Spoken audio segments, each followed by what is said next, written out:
Hello everyone, कैसे हैं आप सभी लोग। बहुत उम्मीद है कि आप लोग बहुत अच्छे होंगे। और 3 फरवरी साल 2026 के हरियाणा करंट अफेयर इस वीडियो में हम पढ़ने वाले हैं। आइए सेशन की हम लोग बहुत अच्छे से शुरुआत करते हैं।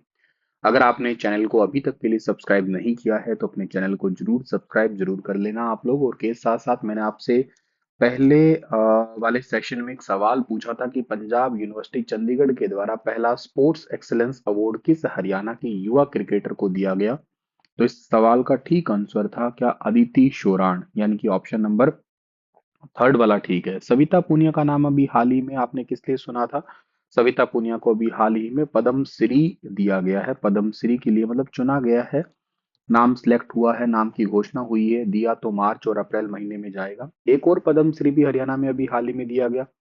उनका नाम खेमराज सुंदरियाल है। ठीक है ना, उनका नाम क्या है, उनका नाम खेमराज सुंदरियाल है। और कहाँ से है खेमराज सुंदरियाल, तो खेमराज सुंदरियाल जो है ना, ये संबंधित वैसे तो मूल रूप से तो संबंधित है पौड़ी गढ़वाल से हैं और उत्तराखंड से, बट अब तो हरियाणा के पानीपत से संबंधित कह सकते हो आप लोग। ठीक है, तो खेमराज सुंदरियाल का नाम आप लोगों को नाम जरूर याद रख लेना है। ठीक है, आर्ट के क्षेत्र में, क्षेत्र भी आपको पता होना चाहिए। इनका क्षेत्र तो आप लोगों को अच्छे से पता ही है। स्पोर्ट्स हरियाणा के सिरसा के जोधका की रहने वाली है। ठीक है, अगर आप सीईटी मेंस की तैयारी कर रहे हो तो आपके लिए द्रोणाचार्य बैच है, जिसको आप लोग एप्लीकेशन से डाउनलोड कर सकते हो। स्टार आईक्यू या सुनील बिश्नोई नाम से एप्लीकेशन आपको आईओएस पे मिल जाएगी।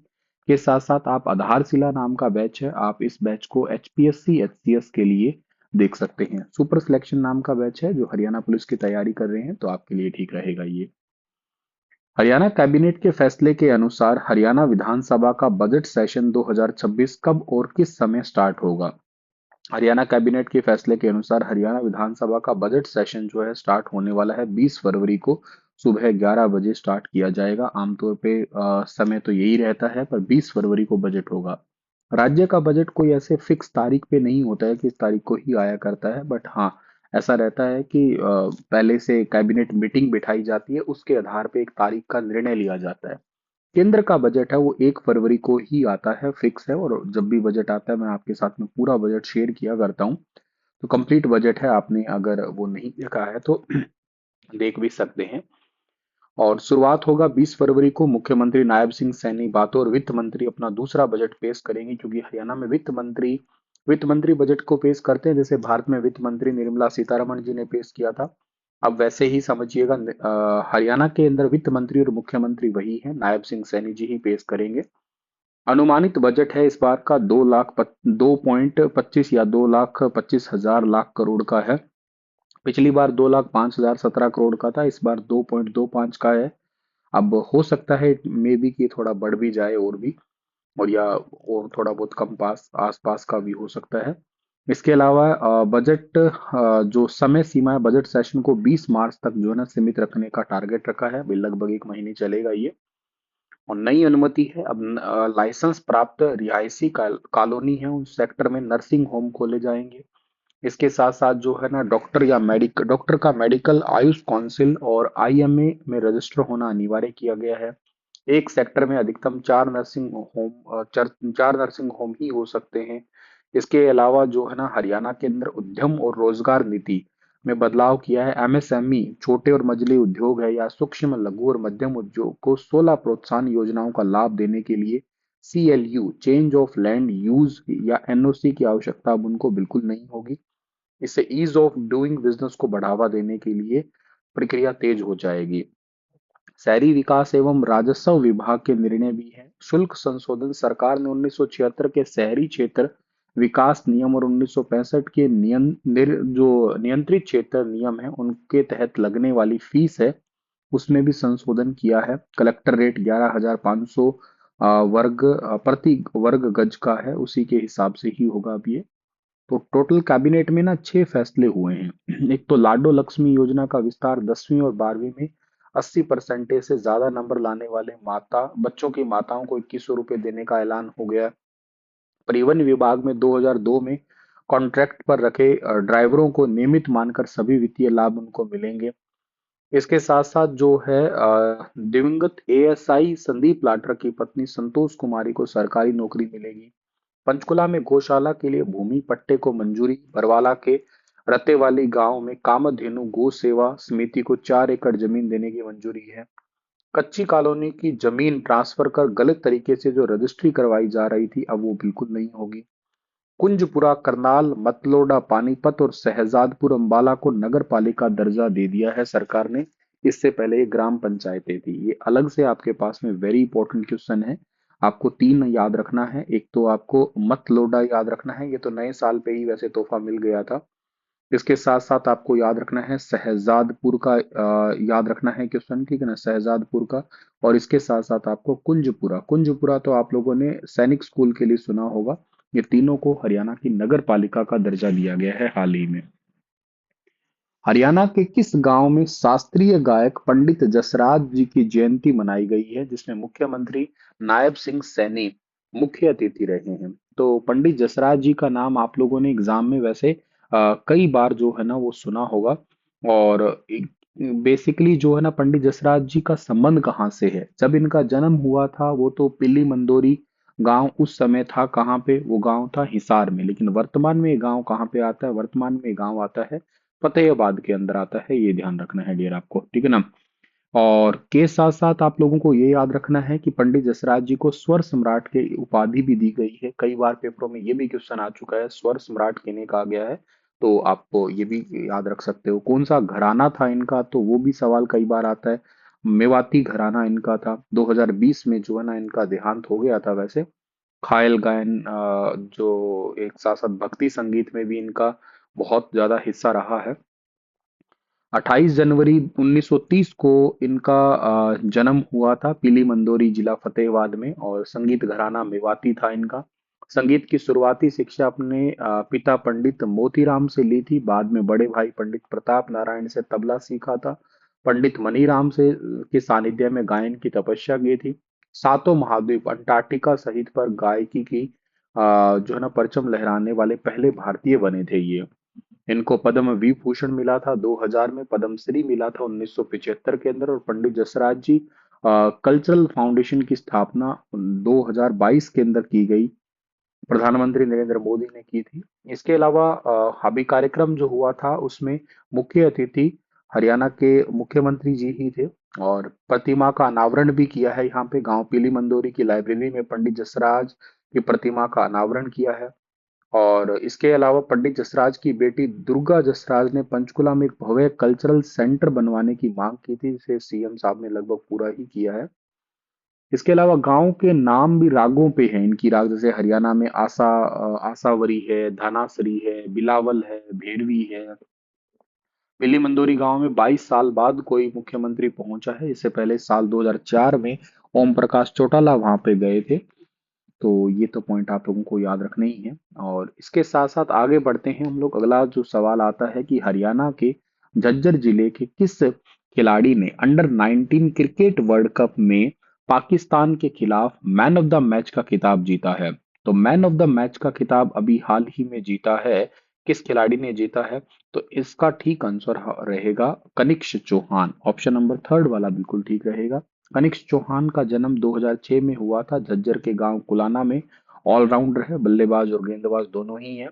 अंडर 19 वर्ल्ड कप 2026 जिम्बाब्वे में आयोजित हुआ था। पाकिस्तान के खिलाफ 29 गेंदों पर 35 रन बनाए और एक विकेट लिया, और इसके लिए इनको मैन ऑफ द मैच चुना गया है। एशिया कप, इससे पहले दुबई में आयोजित एशिया कप में भी पाकिस्तान के खिलाफ 48 रन और 3 विकेट लेके मैन ऑफ द मैच रहे थे। 2024 में इंग्लैंड के खिलाफ डेब्यू किया था इंटरनेशनल लेवल पे।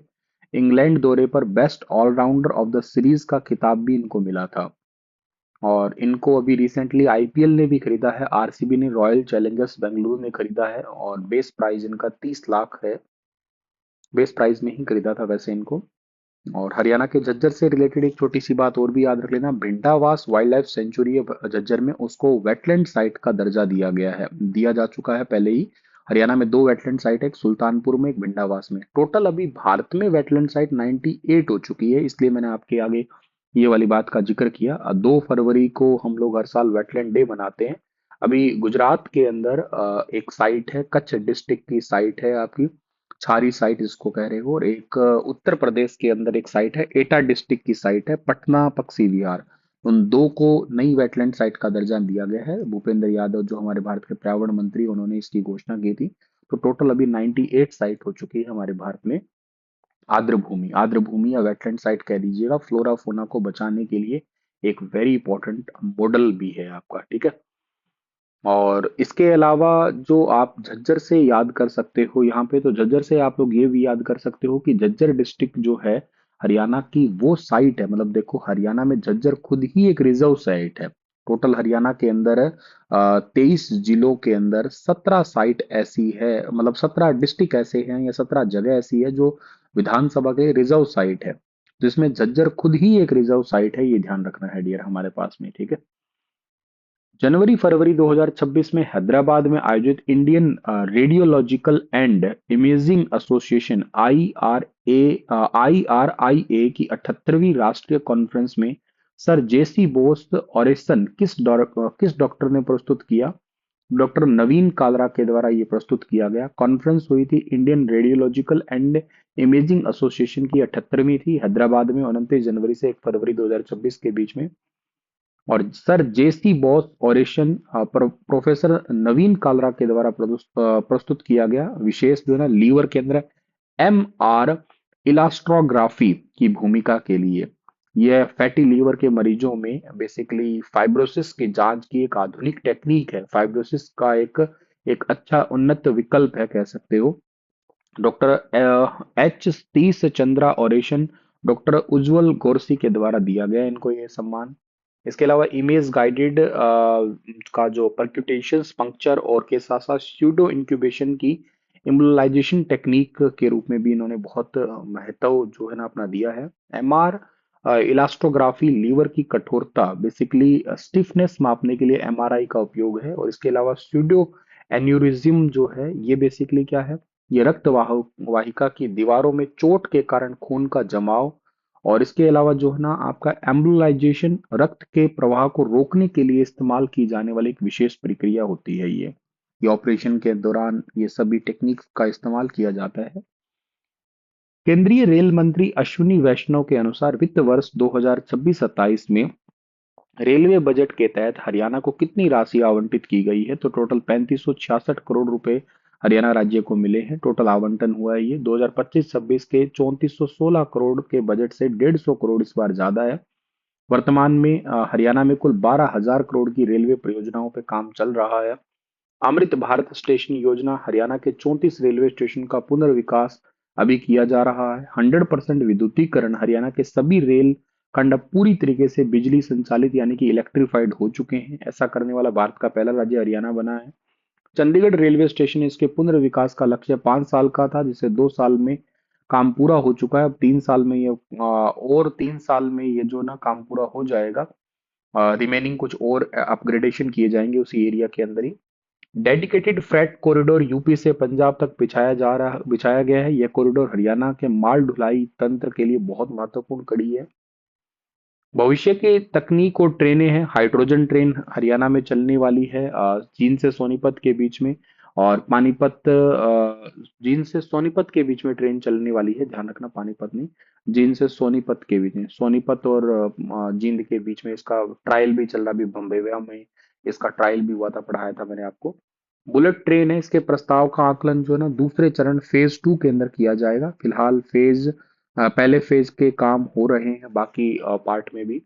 वंदे भारत रेल मंत्री ने इसे विश्व की सबसे उत्कृष्ट ट्रेन में से एक बताया है। कम शोर कंपन के कारण चंडीगढ़ दिल्ली मार्ग पर भी ये अत्यधिक लोकप्रिय है। यात्री टिकटों से रेलवे का राजस्व पिछले साल के 75,000 करोड़ से बढ़ के 80,000 करोड़ का हो गया है। वर्तमान में रेल मंत्री अश्विनी वैष्णव है भारत के। हरियाणा सरकार के द्वारा शहद पर भावांतर भरपाई योजना में शामिल पहल के तहत मुख्यमंत्री ने इसकी घोषणा की थी। तो इसके चलते हुए जो है ना जितने भी ये आपके बीज के बॉक्सेस होते हैं जिनको मधुमक्खी बॉक्स कहते हो, उन पर कौन सी प्रक्रिया अनिवार्य कर दी गई है? तो मुख्यमंत्री जी ने अभी घोषणा की है कि इसके लिए ID खोदना यानी कि एनग्रेव जिसको करना बोलते हैं, ID एनग्रेविंग करना या वेरिफिकेशन करना जरूरी होगा। हरियाणा सरकार ने शहद को अब भावांतर भरपाई योजना में शामिल कर दिया है और मधुमक्खी बॉक्स के ऊपर आईडी इनक्रेव करना बहुत जरूरी होगा, जिसी से ही लाभ मिल पाएगा। मधुमक्खी पालक के द्वारा प्रत्येक बॉक्स के ऊपर एक एक्चुअली ट्रिपल पी आईडी के अंतर्गत जो है ना 4 अंक का एक सीरियल नंबर खोदना जरूरी होगा आपका। तो इसी के लिए जो है ना ये एक सबसे इम्पोर्टेंट बात ये है आपका यहाँ पे, ठीक है। और इसको जो है ना अभी रिसेंटली घोषणा की है मुख्यमंत्री जी ने। सीरियल नंबर खोदने एनग्रेव करने के उपरांत मधुमक्खी पालक जिला उद्यान आधिकारिक कार्यालय में सत्यापन करने के लिए सूचित कर पाएगा। सूचना प्राप्त होने के बाद में डिस्ट्रिक्ट लेवल पे जो है ना उसका सत्यापन का काम है वो पूरा हो जाएगा, ठीक है। तो ये है एक टाइप का परमानेंट नंबर हो जाएगा ये वाला फिर, ठीक है। इसके अलावा आपको विरासत और सांस्कृतिक पर्यटन का मैंने रिसेंट पढ़ाया था अभी। 15 पुरातात्विक स्थलों की विरासत के अंदर हरियाणा की राखी गढ़ी को शामिल किया गया है। लोथल राखी गढ़ी, धोलावीरा, इसके अलावा जो ना आदिम चल्ला, सारनाथ हो गया, हस्तिनापुर है, लेह पैलेस है, इन सबको पुरातत्व की आइकॉनिक साइट के रूप में ऐड किया है, जिसमें से राखी गढ़ी हरियाणा की साइट को ऐड किया है, इंपॉर्टेंट है। इसी के साथ ये सेशन समाप्त होता है आपके लिए। केंद्रीय बजट 2026 में सी प्लेन संचालन के लिए हरियाणा के किन हवाई पट्टियों के विकास की घोषणा की गई है, ये बताइए विस्तार से आप लोग मुझे। कल फिर मिलता हूँ लेटेस्ट अपडेट के साथ, तब तक अपना ख्याल रखना। राधे राधे।